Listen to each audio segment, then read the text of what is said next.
பாகிஸ்தானின் பலூச்சிஸ்தான் மாகாணத்தில் அண்டை நாடான ஈரானில் இருந்து மலிவான விலையில் எரிபொருட்களை இறக்குமதி செய்து விற்பது நீண்ட காலமாகவே உள்ளூர் பொருளாதாரங்களை உயிர்ப்புடன் வைத்திருக்க உதவி வந்திருக்கிறது.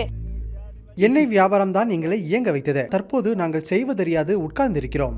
ஆனால் மத்திய கிழக்கில் போர் சூழல் மூண்டதில் இருந்து உள்ளூர் மக்களின் உயிர்நாடியாக இருந்து வந்த இந்த தொழில் பெரும் சிக்கலை சந்தித்து வருகிறது.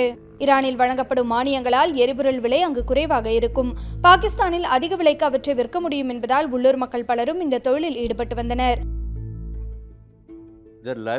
அவர்களின் வாழ்வாதாரம் எரிபொருள் வர்த்தகத்தை சார்ந்துள்ளது. ஏனெனில் அவர்கள் ஈரானிலிருந்து மலிவாக கிடைக்கும் எரிபொருளை இருசக்கர வாகனங்கள் மற்றும் ஜீப்களில் பாகிஸ்தானிற்கு கொண்டு வந்து விடுவார்கள்.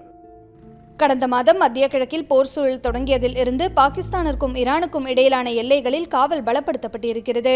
எரிபொருட்களை வாகனங்களில் ஏற்றி வருபவர்களுக்கு இது பெரும் சிக்கலாக உருவெடுத்துள்ளது.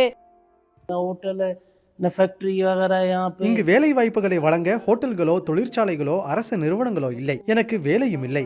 என் பிள்ளைகளுக்கு தேவையானவற்றை செய்ய வேண்டும். குடும்பத்தை பார்த்து கொள்ள என்ன செய்வதென்றே புரியவில்லை. நாள் முழுவதும் இதை நினைத்தே கவலையில் இருக்கிறேன். இந்த பகுதிகளில் வேறு வேலை வாய்ப்புகளே இல்லாத சூழலில் மத்திய கிழக்கில் பதற்றம் குறைந்து நிலைமை சரியாகி தனது வாழ்வாதாரம் இயல்பு நிலைக்கு திரும்பும் வரை வீட்டில் இருப்பதை தவிர வேறு வழியில்லை என ஷோயப் கூறுகிறார்.